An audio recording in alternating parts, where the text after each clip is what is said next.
alguns versículos. Nós estamos na campanha Janeiro do Concerto com Deus. Hoje é dia 12 do mês. Eu só não sei mais qual elo que é, mas são 12 cultos no mês. Nós estamos em algum desses 12 aí. Janeiro de Concerto com Deus. Irmãos, está sendo falado, está sendo pregado, e o pastor Ederson, ele falou uma frase que ficou na minha mente, que não adianta nós sacrificarmos para Deus se nós não estivermos de acordo com a vontade do Senhor. São chamados de sacrifícios de tolo. Lá em Samuel, o profeta, no primeiro capítulo de Samuel, o profeta vai brigar com Saul, porque Deus manda que Saul desça até a terra dos amalequitas, mate todos os inimigos de Deus, desde o maior até o menor, matasse todos os animais e voltasse para Jerusalém, apenas com a vitória da guerra. O que o bonito do Saul faz? Mata aqueles que ele achava que deveria matar, poupa a vida do rei, não mata os animais mais bonitos, as melhores vacas, as melhores ovelhas, ele não mata, leva para Jerusalém, a pretexto de sacrificar ao Senhor as ovelhas e as vacas. E aí Samuel vira para ele, eu imagino até a cara de Samuel: que esse homem está fazendo aqui, o rei dos amalequitas? O que esse homem está fazendo aqui? Aí Saul fala: eu resolvi fazer uma aliança com ele e poupar a vida dele. Aí Samuel falou que mas a ordem era para matar. E que barulho é esse de animais que eu estou ouvindo aí? Aí ele fala assim: o povo, já tira a culpa dele, o povo achou que era melhor poupar a melhor parte dos animais para sacrificar a Deus. Daí Samuel arranca a espada da sua bainha, corta ali o pescoço do rei, mata aquele rei dos Abimeleques, dos amalequitas, mata o rei dos amalequitas e vira para Saul e fala assim: melhor é obedecer do que sacrificar. Então, meu irmão, antes de nós sacrificarmos a Deus, que possamos aprender dentro deste mês de janeiro, que é melhor obedecer aquilo que Ele tem ordenado. Amém? Jeremias capítulo 3, quem encontrou, diga amém. Glória.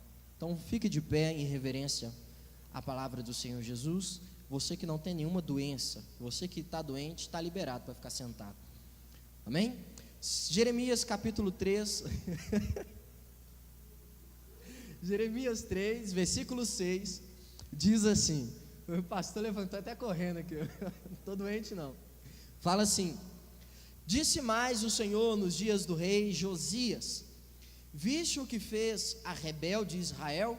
Ela foi a todo o monte alto, debaixo de toda a árvore verde, e ali andou prostituindo-se. E eu disse: depois que fizer tudo isso, voltará para mim. Mas não voltou, e viu isto a sua aleivosa irmã Judá. Pastor, pesquisa por gentileza, o que é uma pessoa aleivosa?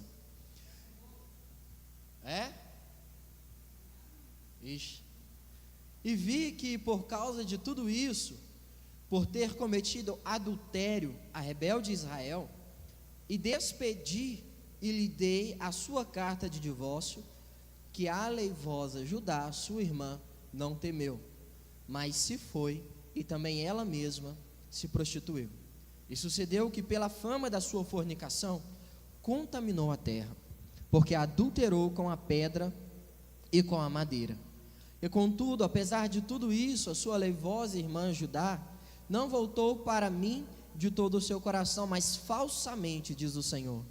E o Senhor me disse: já a rebelde Israel mostrou-se mais justa do que a aleivosa Judá. Amém? Feche os seus olhos, falemos com o Senhor. Deus, nós mais uma vez entramos em sua presença, meu Pai, Primeiramente eu quero pedir a Ti perdão pelos meus pecados, pelas minhas falhas.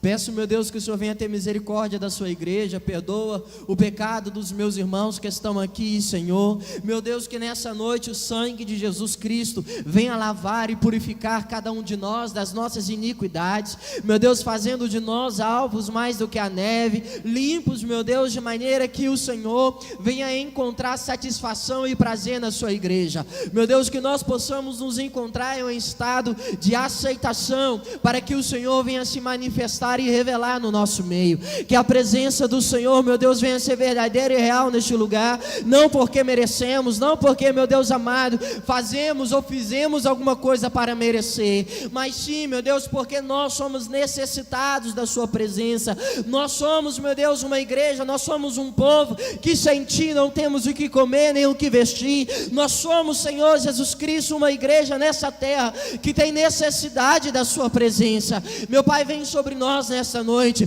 traz renovação, traz despertamento. Meu Deus, restaura a minha vida, restaura a vida dos meus irmãos. Meu Senhor, traz despertamento espiritual sobre todos nós essa noite, para a honra e glória do nome do Senhor Jesus Cristo. Meu Deus, fique à vontade no nosso meio, para fazer aquilo que está em seu coração, para ministrar no nosso meio o desejo do seu coração, meu Pai. Fica, Senhor, neste lugar. Não viemos aqui para ouvir um homem cantar, não viemos aqui para ouvir um homem pregar, não viemos aqui, meu Deus, para bater cartão, para mais uma vez estarmos nessa igreja. Estamos aqui, meu Deus, porque nós temos fome e sede da palavra do Senhor Jesus Cristo. Espírito Santo, fique à vontade, porque tudo aqui é do Senhor, tudo aqui é para o Senhor. Tudo, meu Deus, neste lugar é para que o Teu santo nome seja glorificado e exaltado. Aplauda o nome do Senhor Jesus enquanto você se assenta.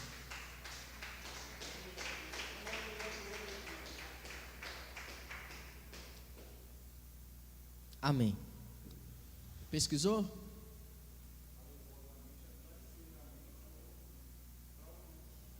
Fraudulento. Então pronto, a tradução da Bíblia da Patrícia estava certa. Esqueci. Traidora. Isso, acho que todos esses sinônimos se adequam. Veja bem, eu vou tentar ser rápido, mas olha só.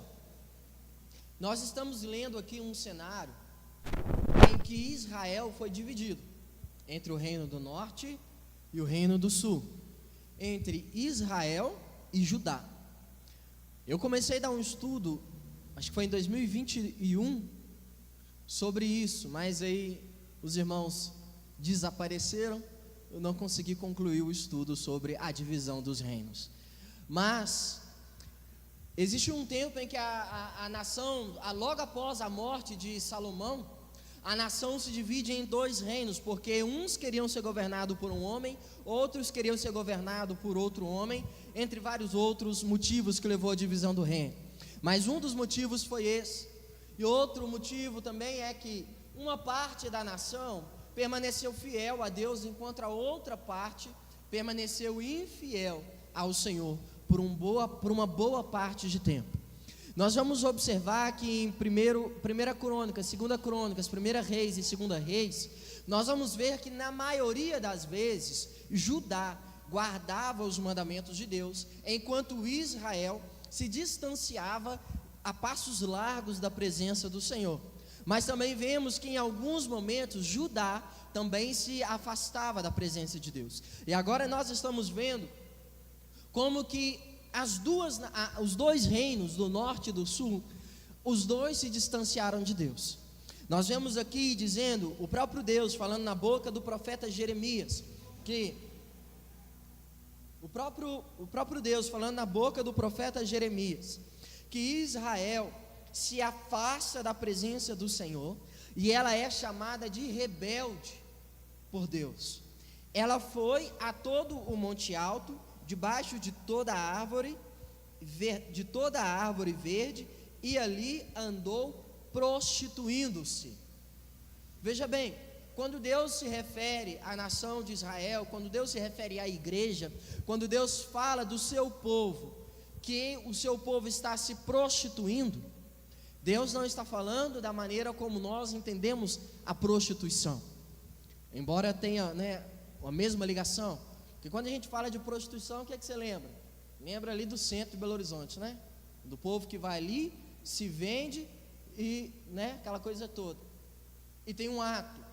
Só que na Bíblia, quando Deus se refere ao povo dele, sobre o adultério, sobre prostituição, Deus está dizendo que o povo dele, que era para adorar ele, servir a ele, exaltar a ele, está se vendendo para ter outros prazeres. Eu vou tentar achar uma maneira mais fácil. Saiu da presença de Deus porque queriam dinheiro, se venderam, os seus louvores, as suas adorações foram entregues a outros deuses porque eles queriam dinheiro. Um exemplo. Então a nação de Israel se prostitui dessa maneira. Quando fala que se adultera, da mesma maneira, deixam de servir a Deus para servir outros senhores, para que a sua própria vontade, os seus próprios prazeres fossem feitos ali. Então, quando a Bíblia vai dizer de adultério e de prostituição para a nação, para o povo dele, o Senhor está dizendo dessa maneira: deixou de servir a ele para servir a deuses estranhos, para servir a imagens. E nós vemos aqui embaixo, um pouquinho mais para baixo, nós vemos que, cadê? Eu quero achar, aqui no versículo 9: e sucedeu que pela fama da sua fornicação contaminou a terra, porque a adulterou com a pedra e com a madeira. O que é feito da pedra? Quem sabe aí? O que é feito de gesso hoje? Quem sabe? Levanta a mãozinha. Imagens de escultura. Da madeira também é feito imagem de escultura. Então Deus está dizendo: largaram a mim, que sou o Deus verdadeiro. Quem está participando do estudo bíblico aí está vendo que quando Deus vai tirar o povo do Egito, quando Deus se revela para a nação no Egito, existia uma necessidade muito grande de Deus todas as vezes se referir a si mesmo como sendo o único Deus, como o Deus Todo-Poderoso, ou como Deus verdadeiro, porque estavam vivendo debaixo de uma cultura egípcia, onde existiam vários deuses, várias entidades. Então, quando o Deus verdadeiro se manifesta ali, ele enxerga uma necessidade de se expressar para Israel, porque não foram 400 dias, não foram 40 dias, não foram 400 horas, foram 430 anos dentro do Egito. Então existia uma necessidade de Deus se reafirmar o tempo todo que ele era o Todo-Poderoso. Aqui nós estamos vendo que Israel, mais uma vez, e juntamente com a sua irmã Judá, vai se deitar, vai se entregar a outros deuses, a imagens de escultura, vai se entregar a deuses construídos por mãos de homem, fabricados por homens, construídos para que as suas vontades tivessem um embasamento. Agora nós temos um Deus, e esse Deus permite que nós façamos isso, esse Deus permite que nós façamos aquilo. Para esse Deus que nós estamos servindo, isso não é pecado. Quando nós vamos voltar aqui para o Novo Testamento, nós vamos perceber que nós, no nosso tempo, foi profetizado que naqueles dias os homens cansariam da sã doutrina e procurariam mestres, doutores que lhe ensinassem, que pregassem para si mesmo aquilo que eles querem ouvir, aquilo que eles querem que seja a verdade. E no nosso tempo, nós conseguimos enxergar aí, para fora, que isso é verdade, que a Bíblia profetizou algo e se cumpriu, e tem se cumprido no nosso tempo. Nós vemos que existem igrejas, e misericórdia. O católico, ele não sabe diferenciar que existem várias denominações protestantes. Para ele todo o evangélico é igual, no contexto geral. Então, quando você vai ver as falas dos católicos contra o protestante, é justamente isso, porque rosa ungida, lenço ungido, é o sal ungido, o isso ungido, aquilo ungido, e para piorar, a macumba gospel não é nem de graça, você ainda tem que pagar. Quem lembra aí da igreja que vendia o lenço ungido por R$100? Lembra aí um tempo atrás?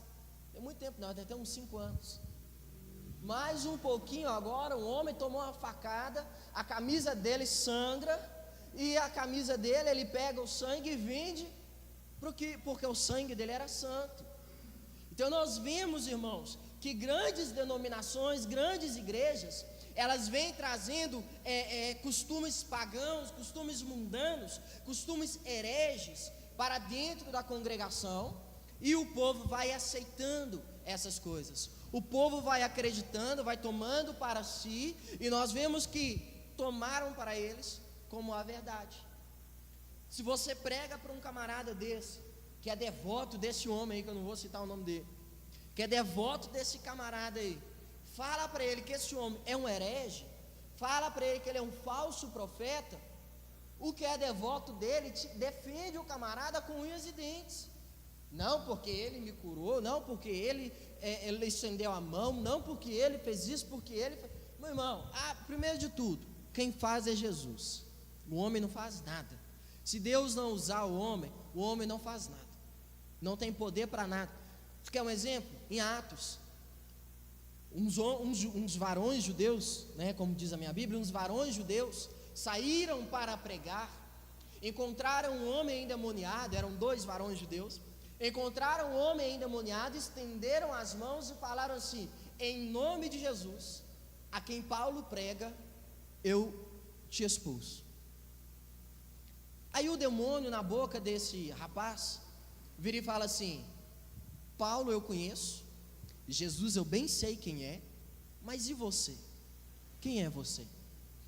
E a Bíblia diz que o endemoniado pula nesses 2 homens, bate neles, e ainda deixa os 2 nu no meio da rua. Não bastava apanhar do diabo, ainda teve que ficar pelado no meio da rua. A humilhação é grande, meu irmão. Então veja bem, quando acontece, é porque Deus permitiu que alguém fosse curado através da sua vida. É porque Deus te usou. A glória não é nossa, o poder não é nosso, a majestade não é nossa. Nós não somos nada, nós somos pó, e quando morremos para o pó nós vamos tornar. Meu irmão, meu pai tinha 2 carros, tinha 3 carros quando ele morreu. Tinha 3 carros, juntasse os 3 não dava 1, mas tinha 3. Quando ele morreu, primeira coisa que minha mãe fez, sabe o que foi? Vendeu tudo. E eu fiquei assim: nossa, meu pai sofreu tanto para comprar esses carros aqui, minha mãe foi lá e vendeu na facilidade. Tinha um amor tão grande pelos carros dele, ele tinha assim, um apego. E aí morreu, ficou. E o que ficou não era valoroso para nós, porque a gente não precisava de carro, a gente precisava era de dinheiro. Os carros foram embora, ele foi embora. E aí, cadê a glória do homem? Cadê a conquista do homem? Acabou, passou. Então nós precisamos entender, e eu tenho que entrar na pregação, precisamos entender que nós não somos nada, não somos ninguém, e quando acontece alguma coisa, é porque o Deus Todo-Poderoso nos usou. Vamos voltar aqui para a Bíblia. Nós estamos vendo que Israel se prostitui, estamos vendo que Israel é taxada como rebelde, e da mesma maneira Judá, se espelhando na sua irmã nortista, comete os mesmos pecados. Mas a Bíblia vai dizer que Israel se arrepende e volta para o Senhor. Está aqui nos versículos que nós lemos. Israel se arrepende e volta para o Senhor.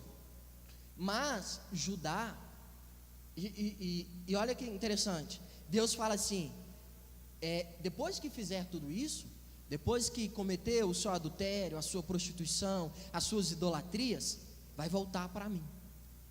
Olha como é que Deus pensou acerca dos seus filhos. Eles vão voltar para mim. Foi o que Deus pensou. Mas ele vai dizer: mas não fizeram isso. Antes se afastaram mais, se distanciaram mais.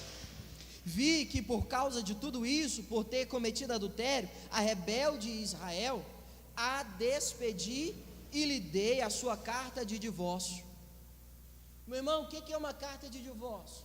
Nesse tempo aqui, nessa época, era uma vergonha muito grande, tanto para o homem quanto para a mulher, ser divorciado. Se o homem tivesse alguma função dentro das sinagogas, se ele tivesse alguma função dentro do templo, ele não podia mais exercer as suas funções. A mulher então já não tinha voz para nada. Se era adulterada, se era divorciada, então era a pior mulher que existia na face da terra, era a mulher divorciada. Então, quando Deus vira para Israel e fala assim: eu entreguei a carta de divórcio para ela, é porque Deus abriu mão. Deus falou assim: já que não quer voltar, não volte, fica para lá. Estou te entregando a carta de divórcio. Aí no Novo Testamento, Jesus, através dos seus apóstolos, ele vai dizer que chegaria um tempo em que Deus se cansaria da maldade do homem, que ele entregaria ao homem a sua própria vontade, os seus próprios prazeres, as suas próprias concupiscências. E aí nós estamos vendo que, embora o nosso Deus ele seja longânimo, ele seja paciente, nós vemos que existe um fim para a paciência de Deus, existe um fim para a longanimidade do Senhor, porque afinal de contas, meu irmão, Deus não é palhaço, Deus não é bobo, que você fica brincando com a cara dele, que você fica ali fazendo hora com a cara do Senhor, e Deus vai te levando no banho-maria para o resto da vida. Deus não é palhaço. Chega um momento que Deus abre mão mesmo, é Bíblia. Nossa, Igor, Deus não abre mão de ninguém não, Jesus é amor. Meu irmão, abre a sua Bíblia, lê tanto no Antigo quanto no Novo Testamento. Chega um momento que Deus abre mão da gente. Chega um momento que Deus fala assim: chega, não vou tolerar mais os vossos pecados, não vou mais tolerar as suas iniquidades.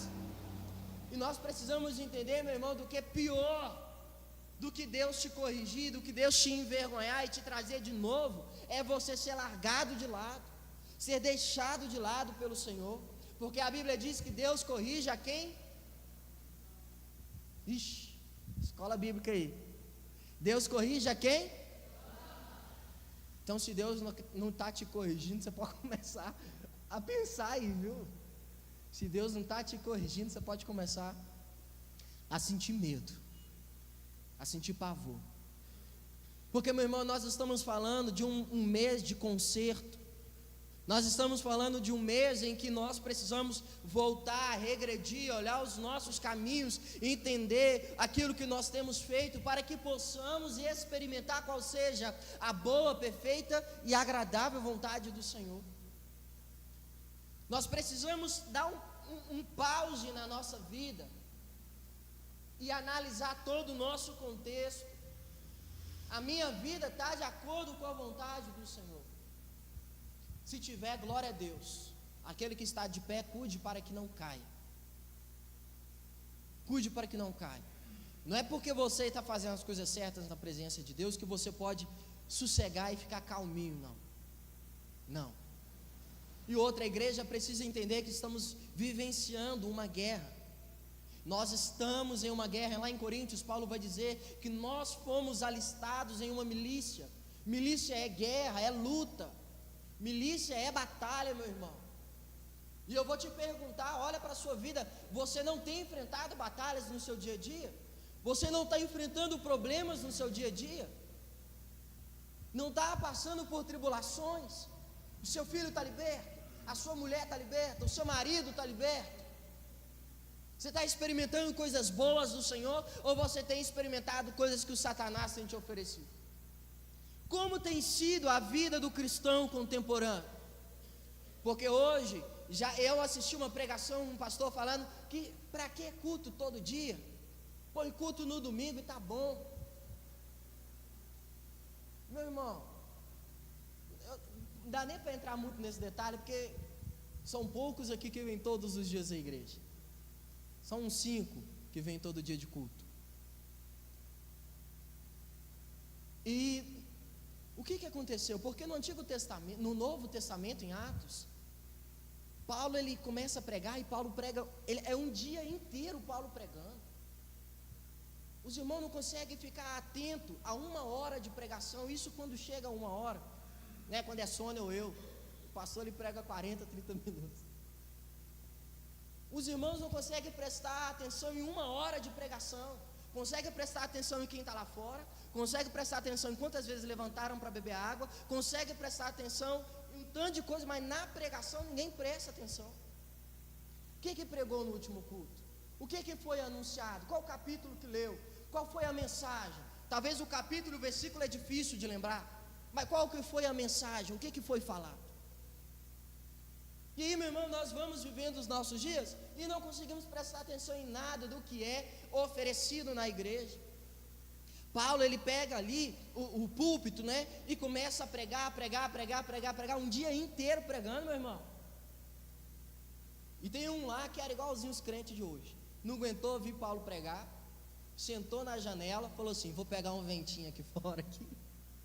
Tá calor demais aqui dentro. Vou pegar um ventinho na janela aqui. E Paulo pregando. O que esse camarada me faz? Tira um cochilo. Só que esse cochilo dele, se não fosse Deus, tinha durado a eternidade o cochilo dele. Porque ele cai da janela e morre. Aí Paulo desce, põe a mão nele e ressuscita ele. E aí, meu irmão? O nome dele é jovem Eutico, não fala nem o nome. Quantos crentes eúticos tem tido na igreja? Muitos não estão literalmente dormindo, muitos não estão literalmente morrendo, mas a nossa vida com Deus está morta há muito tempo. Somos sepulcros caiados, lindos por fora, podres por dentro. Quando abre a boca, contamina o ambiente inteiro. Calado, de terno e gravata, é a coisa mais linda, é santo. Mas tira o terno dele, tira a saia longa dessa mulher para você ver se ela não roda a baiana. Nós falamos muito sobre os usos e costumes da igreja, que são importantes sim, mas de nada adianta nós estarmos com o estereótipo todo bonito. Nada adianta pegar uma Bíblia, colocar debaixo do braço, vir cruzando o Ribeirão das Neves inteira para chegar aqui, se a nossa vida não está no altar do Senhor. São sacrifícios de tolo, são entregas tolas ao Senhor. Deus não recebe, eu falei na última vez que eu preguei, Deus não recebia um fogo estranho no altar, quanto mais uma adoração estranha, quanto mais uma serventia estranha. Aí Deus vai dizer assim: Israel, eu vou ter mais piedade de Israel, mais misericórdia de Israel, porque ela tem sido sincera. Mas Judá voltou para mim com falsidade. Judá voltou aos meus pés pedindo perdão falsamente. Está escrito aqui, e o Senhor me disse: já a rebelde Israel mostrou-se mais justa do que a aleivosa Judá, do que a traiçoeira Judá. Imagina, meu irmão, você dobrar os seus joelhinhos debaixo lá da sua cama de noite: Deus me perdoa.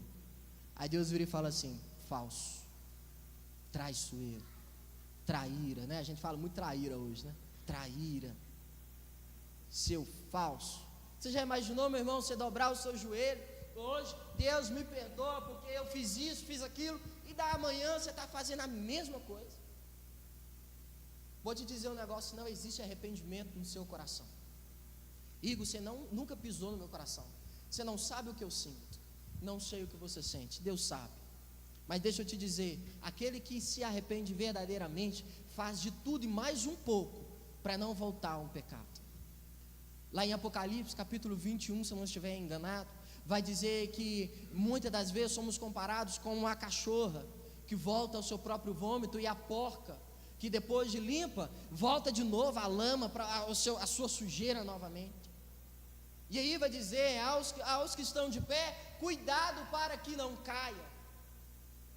Quem está sujo, suje-se ainda mais. Mas quem está limpo, limpe-se ainda mais. Meu irmão, quando nós vamos olhar para a Bíblia num contexto geral, são palavras muito duras que tem aqui. É lindo você abrir Mateus, Marcos, Lucas e João e ver que Jesus Cristo morre numa cruz por você. É lindo abrir a Bíblia lá em Filipenses capítulo 2, dizendo que Ele deixou toda a sua glória para morrer no nosso lugar. É lindo abrir Isaías 53 e ver dizendo que Ele se faz homem, ver que Ele levou as nossas dores, as nossas enfermidades. É a coisa mais linda. Mas abre em Apocalipse, abre as cartas de Paulo lá, vê o que Paulo fala para os coríntios, meu irmão, para os coríntios. Paulo vira para o pessoal e fala assim: vocês querem que eu vou ter com vocês com vara ou com amor? O que vocês querem? Quando ele fala com vara, é que ele fala assim: se eu for aí, vocês vão ouvir tudo que vocês precisavam ouvir, não ouviram até agora. E aí, meu irmão, quando eu olho para isso aí, eu consigo entender que existia um respeito grande pela liderança, coisa que nós não temos hoje. Se tiver que falar mal da liderança, a gente fala sem medo nenhum. Às vezes o pastor, a missionária não fica sabendo, mas quem pode alguma coisa está sabendo. Nós vimos, e você não precisa ir muito longe não, meu irmão. Não precisa ir muito longe não. O meu avô Belizar, a minha avó Nininha, tinha um respeito muito grande pelo pastor Paulo. O pastor Paulo faltava bater na gente. Não é Mundinho Delma? O pastor Paulo faltava bater na gente, meu irmão. E todo mundo amava o pastor Paulo. Todo mundo respeitava. Um dia eu fui chegar perto do pastor Paulo, falando com ele que eu queria vir para cá. Meu irmão, a conta de eu abrir a boca eu arrependi na hora. Arrependi na hora quando eu fui comentar com ele. E não foi por isso, não foi porque ele brigou comigo, não foi porque ele me escorraçou todo ali, que eu fiquei com vergonha, que eu fiquei com raiva dele. Escorraçou no sentido figurado, tá, irmãos? Ele só me deu uma prensa só. Mas a gente vê que os mais velhos têm um respeito muito grande pela liderança. E a nossa geração, de uns 30 anos para cá, a chamada geração milenial e a geração Z, e essa geração mais nova, né, nem sei mais quais são, se é Y, se é, sei lá, Alfa, sei lá o que é. As gerações mais novas não respeitam liderança nenhuma. Não respeita pai, não respeita chefe, não respeita igreja, não respeita nada. Na escola, até a minha época, existiam uns que respeitavam e outros que já não tinham mais tanto respeito com o professor. Hoje você abre ali o Instagram, você abre ali o TikTok, é menino tacando mesa em professor, é menino falando que vai matar professor, menino de 13, 14 anos. Cadê o respeito? Porque é o professor que te forma. É o professor que forma o juiz, é o professor que forma o presidente da república quando estuda. É o professor que forma os maiores que estão lá em cima, meu irmão. São os mestres. E nós não estamos respeitando ninguém mais. É uma geração podre, é uma geração que, se Deus não tiver misericórdia, o inferno está aquecidinho para todo mundo.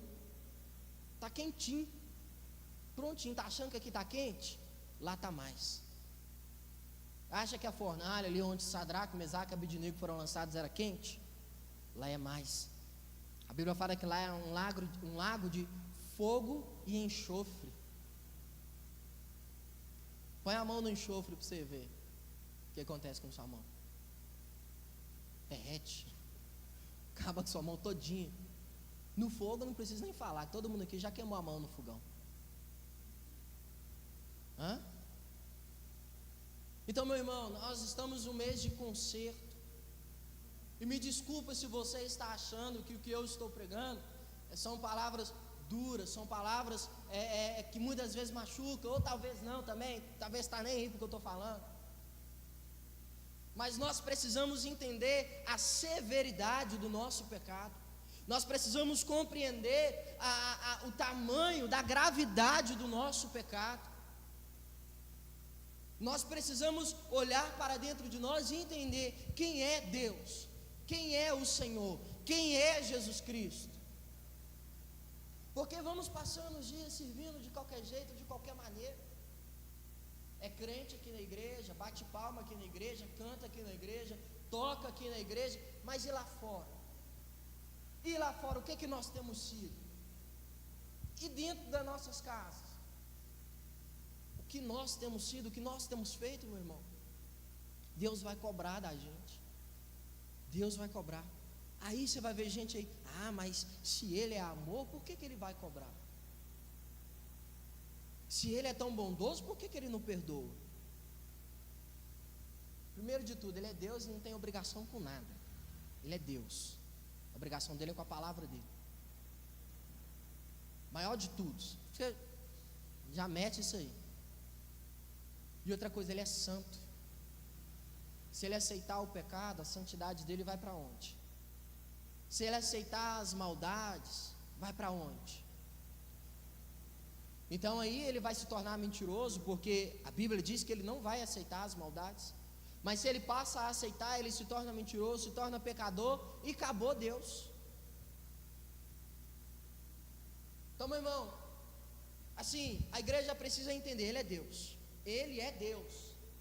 E só pelo fato dele ser Deus, Ele merece o meu melhor louvor, a minha melhor adoração, a minha melhor oração, a minha melhor entrega. Por Ele ser Deus, Ele merece que eu me porte da melhor maneira possível. Por Ele ser Deus, Ele merece que eu fale as palavras mais bonitas que existem por aí.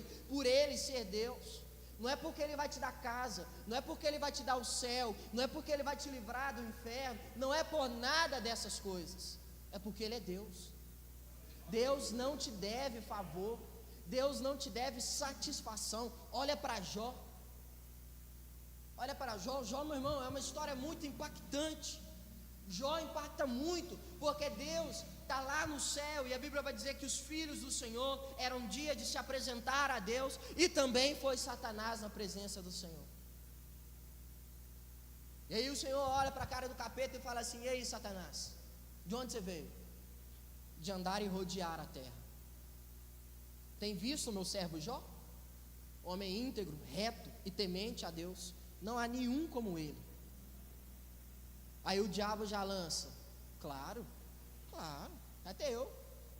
O Senhor deu para ele filhas, esposa, filhos, dinheiro, servos. É fácil te servir desse jeito. E aí, meu irmão, para provar que Jó era temente a Deus, o que Deus faz? Vai lá e toca em tudo que ele tem, só não toca nele. Satanás desce, mata os filhos dele. A Bíblia fala que eram as filhas mais bonitas que ele tinha. Mata as filhas dele, mata os filhos homens, mata os animais, mata os servos, tira a riqueza dele. Jó ficou pobre e ficou com a esposa do lado, que era melhor estar sozinho. E aí o Satanás volta para Jesus e fala com ele: e aí? Aí Deus fala com ele: e aí, Satanás? Está lá, está me servindo, está me honrando, está me adorando. Vai, mas também o Senhor guardou a vida dele, deixa eu tocar nele. Aí Deus fala: toca na saúde dele, mas não mata ele, toca na saúde dele. Jó contrai lepra, uma doença incurável, na época. Hoje eu não sei se tem tratamento, Fernando. Tem? Na época não tinha. E aí, meu irmão, Satanás volta na presença do Senhor e, pasmem, Jó honrava o nome de Deus. Jó clamava e adorava o nome do Senhor. Não estava entendendo, não tinha motivo para aquilo estar acontecendo com ele. A mulher dele fala para ele e fala assim: abandona esse Deus e morre. Jó fala com ele assim: como uma louca qualquer, você tem falado. Nu vim do ventre da minha mãe, nu tornarei para lá. Nasci sem nada eu vou morrer. É o que Jó está dizendo. E aí, meu irmão, Jó, em dado momento, acha que pode questionar alguma coisa para Deus. Deus, quando foi que alguém veio na minha porta pedir comida e eu não dei? Quando foi, Deus, que eu neguei o perdão? Quando foi, Senhor, que eu deixei de fazer isso, que eu deixei de fazer aquilo? Por que que isso está acontecendo comigo? Para encurtar a história, Deus vira para Jó e fala assim: não te devo satisfação, não te devo, você não é ninguém. Quando eu existi, você nem sonhava em existir. Eu criei a tempestade, eu criei o sol, eu criei a calmaria, eu criei todas as coisas, você não fez nada. E aí, meu irmão, eu quero te dizer, Deus não te deve nada, nem satisfação do que está acontecendo na sua vida, pelo simples fato dele ser Deus. E nós precisamos reconhecer: conserta com o Senhor, pelo amor de Deus. Quer que a sua adoração chegue nos céus, quer que o seu louvor chegue aos céus, quer que a sua entrega, quer que o seu jejum, quer que o seu monte, quer que as suas orações pela madrugada chegue até os céus. Te conserta, apruma o corpo, meu querido, porque Deus não prometeu que seria fácil. Deus não disse: eu venci o mundo e vocês também vencerão. Deus não disse: eu venci o mundo e agora vai ter paz. Deus disse: eu venci o mundo, tenham bom ânimo. Acaba aí o versículo, acaba aí.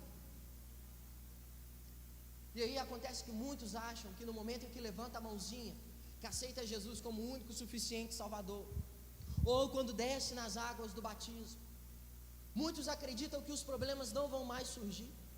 Muitos acreditam que vão chegar dentro dessa igreja e todos que estão aqui são fiéis a Deus. Deixa eu te contar um segredo: não são. Não é todo crente que realmente é crente, não. Tem muito crente descrente por aí. Tem muito crente incrédulo por aí. É uma alcunha que nós carregamos, crente. Mas a verdade é que a maioria da igreja brasileira não é crente. Não no Deus Todo-Poderoso. São crentes da vaidade, são crentes da mentira, são crentes da fofoca, são crentes do adultério, são crentes da procrastinação, são crentes da prostituição, são amantes de si mesmos, mas não são verdadeiros adoradores de Deus. Mal conhecem ao Senhor. Se não existisse um pregador para falar do nome dele, talvez não conheceriam a ele. A Bíblia vai dizer lá em Juízes que depois que toda a congregação dorme, aqueles que saíram do Egito, aqueles que chegaram até a terra prometida, a Bíblia diz que quando todos eles morrem, se levanta uma geração que conhecia a Deus apenas de ouvir falar. Não conheciam a Deus de intimidade. E o que eu tenho notado é que no nosso tempo, estamos conhecendo a Deus apenas de ouvir falar. Tenho notado que no nosso tempo, estamos enfrentando lutas, estamos enfrentando adversidades, estamos enfrentando dores, estamos enfrentando tribulações, mas estamos endurecendo o nosso coração, estamos sendo difíceis para Deus, difíceis, não queremos conserto, porque estamos amando mais o pecado. Meu irmão, estatela os seus olhos, abre bem os seus olhos, para de amar a si mesmo. Antes de tudo eu preciso amar a mim mesmo. Misericórdia. Então Deus não é o primeiro na sua vida. Muitos aqui amam mais o marido, mais a esposa, amam mais os filhos, e Deus tem ficado em terceiro, quarto lugar. A Bíblia diz que não existe na terra homem ou mulher que não tenha largado tudo, pai e mãe, por amor a Ele, que não tenha vivido na terra ainda grandes coisas. Estamos endurecendo o nosso coração, misericórdia. Eu queria ler o resto do capítulo, mas não vou conseguir. Estamos vivendo uma vida de coração endurecido, uma vida de mente fechada. Estamos muito conhecedores, estamos muito técnicos, nós temos informações demais, nós nos apoiamos nas informações que são oferecidas aí e deixamos de crer no Deus verdadeiro. Meu irmão, conserta a sua vida com Deus, te acerta com o Senhor, por favor. Larga o orgulho para trás. Larga esse orgulho besta que só vai te fazer ir morar com Satanás. E a gente precisa falar mais abertamente essas coisas, porque se você não é amigo de Deus, você é inimigo de Deus. Não existe meio termo. Não existe. Ou você é amigo dele, ou você não é. E o que Deus faz com os seus inimigos? Quem já leu aqui? O que Deus faz com seus inimigos? Entrega destruição, entrega dor. Deus tem compromisso com a palavra dele, né? Mas deixa eu estender um pouquinho mais. Deus, ele faz coisas boas para os seus servos. Para os de lá de fora estão entregues à sua própria sorte, estão entregues a si mesmos. Então, meu irmão, se conserta com o Senhor. Não adianta, o pastor falou e isso tem ficado na minha mente. Não adianta jejuar, não adianta subir monte, não adianta andar com a saia lá no dedão do pé, não adianta não ficar mostrando o corpo por aí, não adianta fazermos um tanto de coisa, se a nossa vida não estiver na presença do Senhor. Jesus vai dizer aqui, a limpeza, ela começa pelo interior. Limpa-se o interior do copo, para depois limpar o exterior. Igor, então eu estou liberado, posso ficar fora da doutrina? Não. Se você entendeu isso, você não prestou atenção em nada do que eu falei. Então, irmão, eu vou encerrar, porque já deu 9 horas. Mas se deixasse eu falava mais um monte aqui. Conserta a sua vida com o Senhor, pelo amor de Deus. Não espera, chega, olha o Felipe, Deus me perdoe por pegar o exemplo dele, mas olha o Felipe, meu irmão. Sônia vinha pregando e falando para ele um monte de vezes no ouvido dele. Sônia veio falando para ele, Felipe. Sônia sonhou que não poderia ajudar o Felipe. Felipe sonhou que Sônia não ia poder ajudar ele. E aí, o que aconteceu com o rapaz? Quer esperar ficar numa situação que você vai depender de todo mundo para todas as coisas, para aí então você se entregar ao Senhor? Quer esperar o pior acontecer na sua vida para então você se corrigir com Deus? Vai esperar o seu marido sair de casa? Vai esperar a sua mulher se deitar com outro homem? Vai esperar os seus filhos estarem entregues na droga, no homossexualismo? Vai esperar a desgraça entrar na sua casa? Eu estou lembrando, tem um vídeo na internet que fala assim: aqui em casa quem escolhe as coisas são os meus filhos. Fulano de tal, você quer arrumar sua cama ou você quer levar um murro? Quero arrumar a cama, mãe. É Deus com a gente. Se eu não estiver errado, acho que é Ezequiel 28 ou Jeremias 28, eu não lembro, mas sei que é capítulo 28. Deus fala assim: eis que hoje eu coloco na sua frente o bem e o mal. Escolheu o bem, porque se você escolheu o bem, a sua mulher vai ser como uma videira, ela vai ser frutífera. Se você escolheu bem, os seus animais vão ser os melhores que vão ter. Se você escolheu bem, os seus filhos serão abençoados. Escolheu bem. Mas se você escolheu mal, a desgraça vai rolar solta na sua vida e na sua casa. O pior vai acontecer na sua vida. O que você escolhe? Aí Deus ainda fala assim: olha, eu ainda te dou um conselho. Escolha o bem. E aí, meu irmão, Deus é um Deus de livre-arbítrio. Escolha a sua luta, escolha o seu difícil. É difícil servir a Deus? É. Mas agora me conta um negócio aqui: é difícil também não ficar vendo as coisas ruins acontecendo na nossa vida? Não é difícil você ficar lá fora e o seu peito existir um vazio que você come e não passa? Você arruma namorados e namoradas, não passa. As pessoas te elogiam e esse vazio não passa. Não é difícil também viver dessa maneira? Escolha o seu difícil, meu irmão, e vá em frente.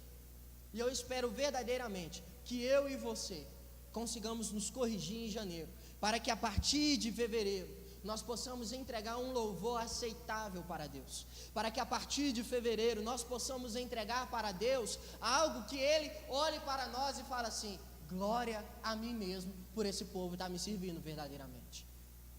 Amém? Fica de pé, vamos encerrar. Eu vou passar a palavra para o pastor. Passar a palavra para o pastor, para ele fazer a oração final.